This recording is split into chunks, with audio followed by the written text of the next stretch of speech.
Hello, welcome to Pluto. Welcome to my planet. I hope your planet is doing good because I know that our planet, it's struggling. We live in a struggling planet. We live in a struggling society. Thanks for picking this video to watch while you watch the world burn. Man, that was negative. But we're just going to keep it in. We're going to keep going. Today I want to talk about something that irks me. Irks. Definitely gets me a little irked. That would be... Alright, Taz. That would be America being great. Alright. Now, this is a common gotcha question. It's either you have to be on the side of America's great or you hate America. There's no in between. It's a false dichotomy, obviously, but if someone asked me, is America great, or when was America great, I would have to ask them, how do you measure greatness? What does greatness mean? How I would measure greatness is I put things on a scale. All right, let's say this side of the scale, the side with my hand, is bad, and this side is good. So it's like a teeter-totter. And if you put the bad things on there and it's heavily weighed on the bad side, it's probably not great. If it's heavily weighed on the good side, where the good side, I don't want to put my hand up like that, but if the good side is weighed down more than the bad side, that's probably good. You know what I mean? No, Taz, I'm not playing with toys. I'm not. So, let's go. What I wanted to do in this video today is actually go through some of the eras of the United States and offer good and bad things that happened, and just on my scale, see where it lands, if it was great, when it was at its best, when it was at its worst. And then I also want to have a conversation about how this is in a productive metric or conversation when we're talking about making America better, making the world a better place, and it's not a worthy political conversation, in my opinion. It's a distraction. So, all right, that's the intro. Cool. So first, I guess we'll start at the beginning. We'll start at the revolution. All right, we're fighting against the monarchy of Britain, and fighting against monarchy, I would say, is probably good. Just a little bit good, you know. Here's the thing. Who had to fight? Poor people. Rich people were able to avoid the draft. Okay. What else is going on? Slavery. Okay. Did everybody have rights? Women couldn't vote.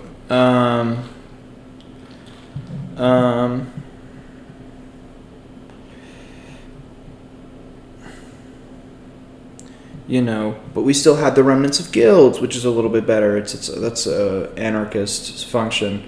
We still had we were creating a democracy, so I would say it's probably more on this end, negative, worse, but it still has like a couple good attributes that doesn't make it like this, you know, makes it more like this, but it's not like that, you know. And I would say it's not great. There were good things about the ideas, but it wasn't great.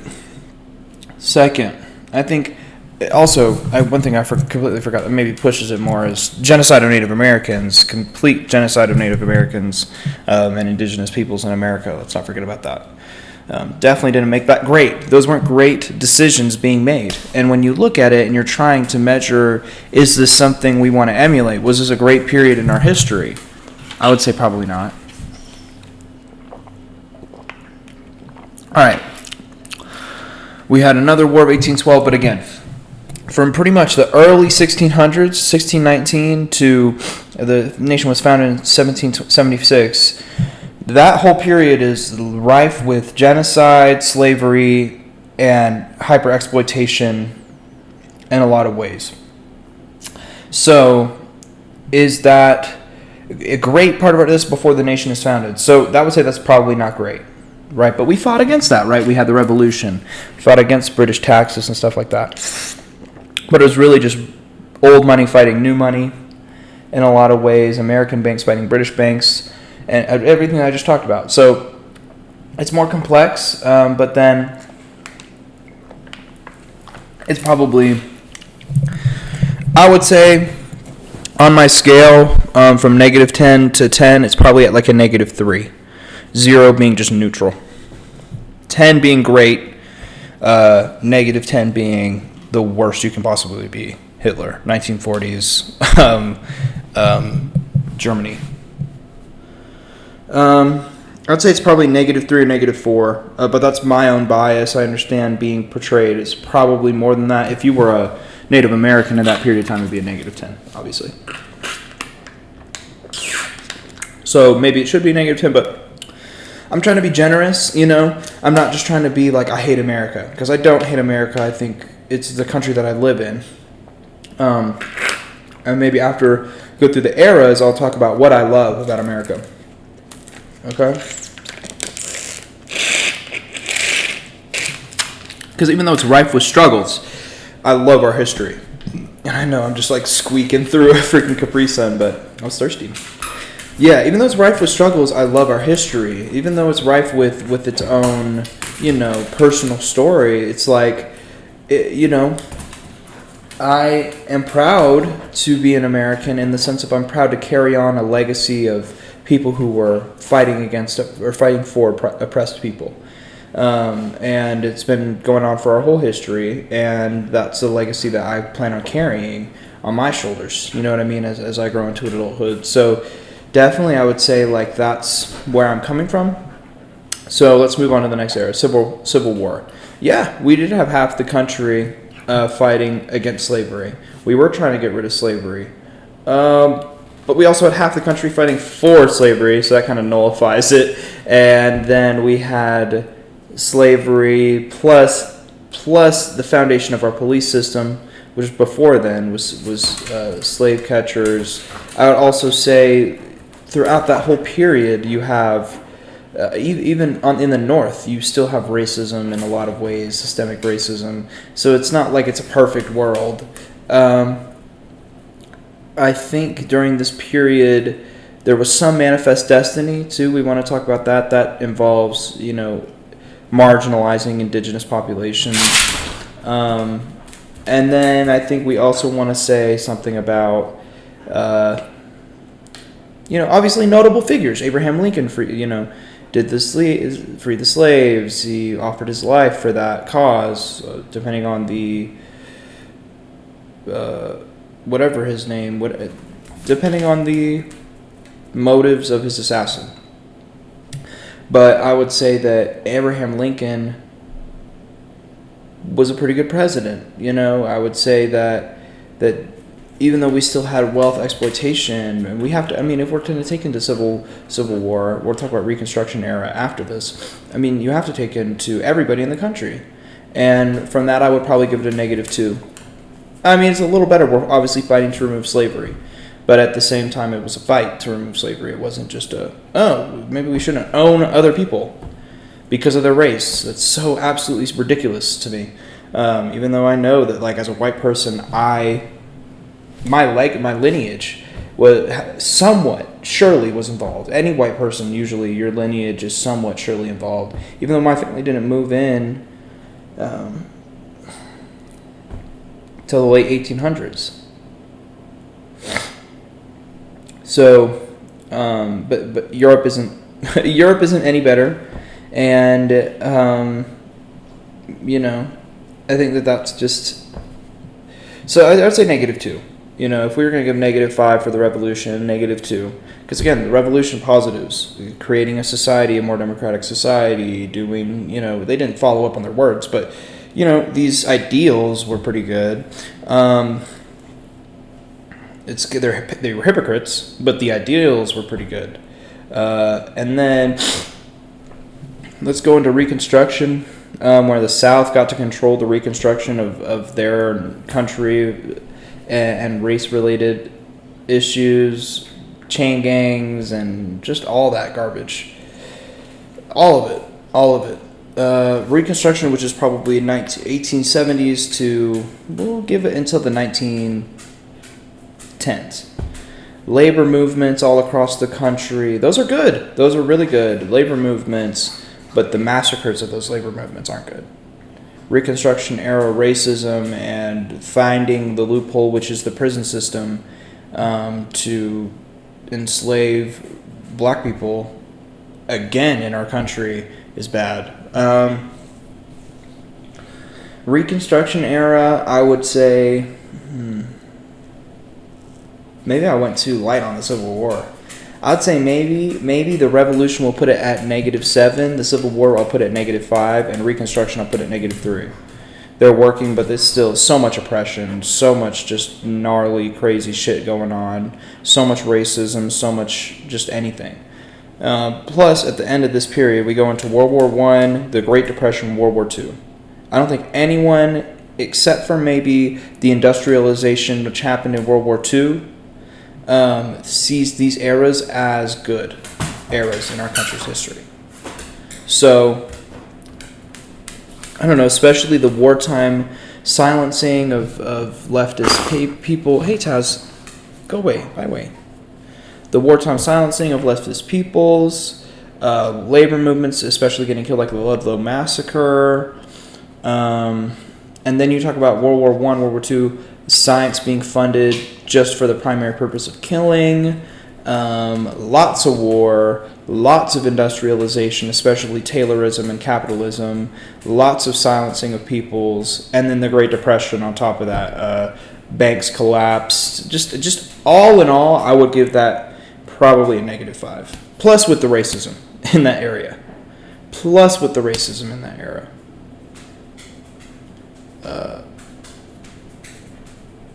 Period.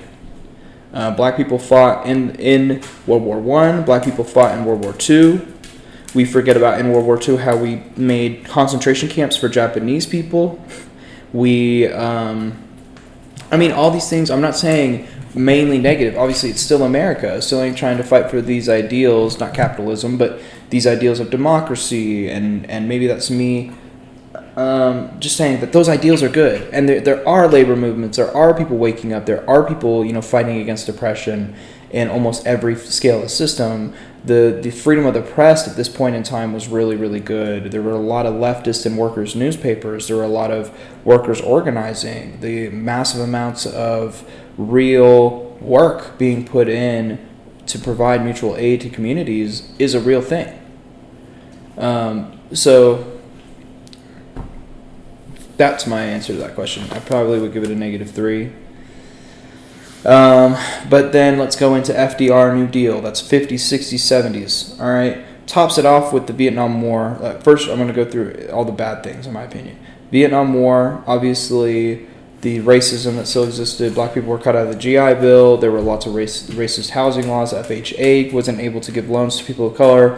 Also, in every instance, Eisenhower made highways that went through black communities and pretty much destroyed black communities. Not to mention the Tulsa bombing of the 90s, the the 40s, the KKK, the firebombing of multiple African American cities.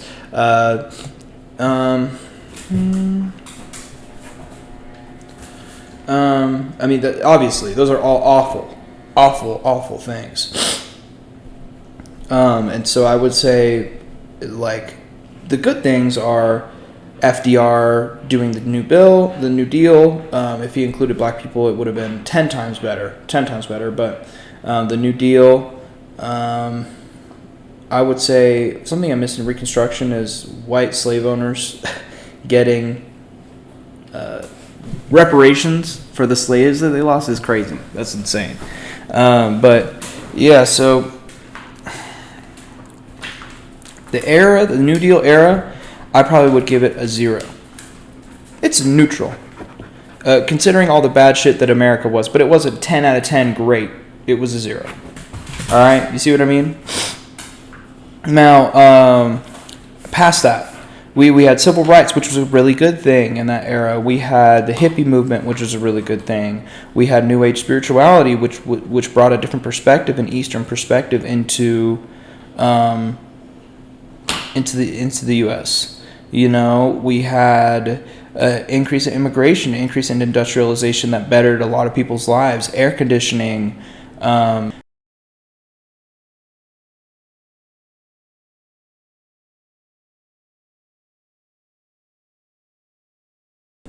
So hopefully that just recorded. I think my audio just cut out.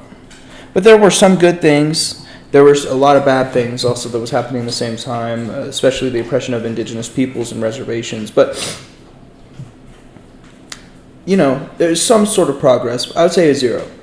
And then we get into, after that, post-civil rights. 80s, 90s, I think early 2000s are its own era. 80s, 90s. And I covered huge spans of time at the beginning, just because I don't have as much information and direct context, but you can get through all the stuff that happened there pretty easily. Genocide of Native American, blah, blah, blah. You heard it. There wasn't a lot of change because there wasn't a lot of technological progress, but 80s, 90s, I would say 80s, 90s are negative too. Here's why. Yes, we had moved past civil rights, but I think Reaganite, both foreign policy and Reaganite monetary policy, created the world that we live in today. That was in the 80s. I think Richard Nixon and COINTELPRO also happened in the 70s and 80s. It's kind of hard because it probably is like 75 when it really starts picking up. But you see what I mean? There's still all this stuff going on. The CIA is messing in South America. Let's not even talk about international policy. South America and the Middle East, we're funding Contras, and we're funding Contras in Nicaragua. The Cold War is happening, so there's a huge lockdown on freedom of speech for anybody who's of leftist descent. Pretty much squashing of any leftist movements. A breakup of a lot of organizational power. And, still racism. Still lots of racism, especially through Reaganite policy. Cut down on welfare, cut down on, a lot of these things that people need. And then the complete corporatization of America. I mean, that already was happening, but you see what I mean? And then 90s, the war on drugs, the CIA being involved in the drug trade, and then literally feeding these drugs to these communities just to get them locked up. The way uptick in mass incarceration, and still having bars and barriers to entry for black people of owning homes. I think all of these things probably give it a negative 2, but Reaganite social policy, in comparison to the 60s, 70s, and 80s, his monetary policy and social policy was down. Definitely. That's my opinion. So I give it a negative 2. So in my opinion, the best part is neutral. Barely neutral. Probably negative 1 because of all the racism and shit. And this is probably going to sound stupid. Like, for me as a white person to talk about that, I can't even measure that. For black people at that time, it was a negative 10. You know what I mean? So it's like, read James Baldwin. Another Country, great. If Beale Street Could Talk was great. It tells the stories of these people and what they experienced. It wasn't a 1 for them. For the rich people, it's been a 10. Like this whole time, they've been able to do whatever they want. Just first things first, like who you are reflects like how you value these things. But if you're trying to be an empathetic person, maybe you would want to value that and other people's experiences. So then we get into the early 2000s. War in Afghanistan, hundreds of thousands of innocent deaths in other countries caused by our country's invasion of a country that had nothing to do with the terrorist attack. It's a lie based on WMDs. It's also for oil. It only exacerbated the situation in the Middle East and didn't help anybody. Not to mention, we haven't even talked about Israel-Palestine. We're funding Israel since the 60s. But I personally think that this era, I would say 2000 to 2015, is shrouded in just straight, our foreign policy is awful. We're not doing anything to fix the real issues of poverty and capitalism in America. We still haven't done anything. And I'm giving it to before 2016 because then we're talking about Trump. And some of the policies he did, this uptick in fundamentalism. So I would give that probably like a -1. You know? Plus propaganda was at its max. Maybe 1, but it's like, what are we doing? We still have racism. We still have all the same shit. It's like, when did it get better? When did it improve? The civil rights movement? Reconstruction? It didn't improve for black people in Reconstruction. Didn't really improve for black people after the civil rights. There's Band-Aid solutions for these people, for people in poverty. It just doesn't work. And so if we're going to say that this is, America's great, this is what I think. When was America great is a question of political thing. And if I say I don't really ever think it was great, doesn't mean it can't be great. It's just what we've done hasn't made it a better country. Like, there's a lot of decisions that have been made that don't make it great for a lot of people. Working people like me, people like probably you watching this video. And that's, I guess, where I get frustrated. And then when you get into Donald Trump and the uptick in racism, the uptick in, and then COVID, and just, that's living in our own era. And I can tell you, our era is nowhere near a 10. You know, we have technology, but we had technology in the 40s, and technology was used to build the atom bomb. Technology is morally neutral. So, I don't know. I just don't think that that's like a good... And plus, it's like, what? We can't critique the country we live in? We can't... How do you make something better if you don't know where it's wrong? Like, if I was analyzing a machine and I'm looking at why it's not working, where it's breaking down, and how I want to fix that machine, don't I have to study it and understand? That's what's crazy to me is people don't, and then they just say the 80s was great. Maybe for white people, maybe for rich people who did a lot of blow. But yeah. And it's just divided. I would agree, but at the same time, it's divided because the internet. So how is that saying technological development is any better?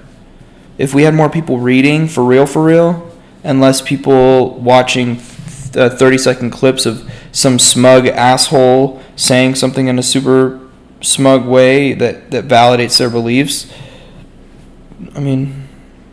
If more people listened to the debates of Noam Chomsky and Slavoj Žižek, if more people listened and read, actually tried to think about political thought, or more white people dissected their race or their gender and how that impacts how they exist in the world, especially white guys who walk around not realizing that everybody else walks into any situation cognizant of who they are and their race because of white people. Are you kidding me?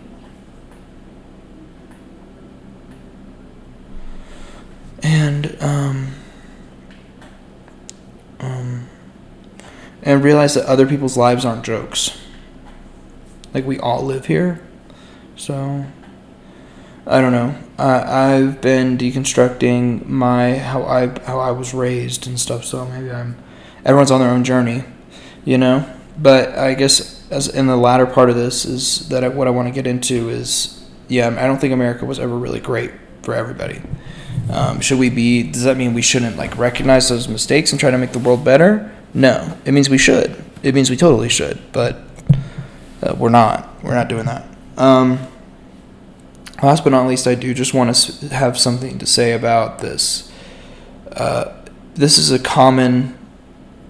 it's a weird conservative postmodernist critique, or something that people will say. Well, you have your views and I have mine, and both are equally as valid. And you have your facts and I have mine. And when you're talking about any specific thing, like I have my articles that agree with me, I have my science that agrees with me, and you have yours. So how are we different? How are we not both just falling along ideological lines? And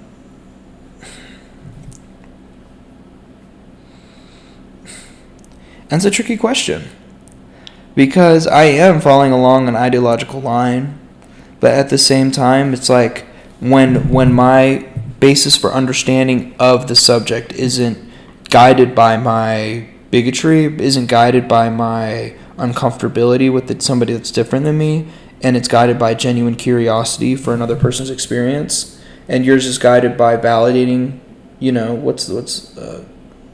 validating what you believe, then, and mine is just curiosity for people's experience, then I think how we go into getting our facts, how we go into analyzing our opinion matters. And you could say you have your facts and I have mine, but I would say, yeah, but I've thought about my facts. Yeah, but I probably have more and more accurate facts. I probably have taken into account in my facts the facts of people's experience, especially people's experience who are oppressed. Nationally, internationally, we're all oppressed under capitalism, but the different intersections of that. So if you want my honest opinion, I'm at a point where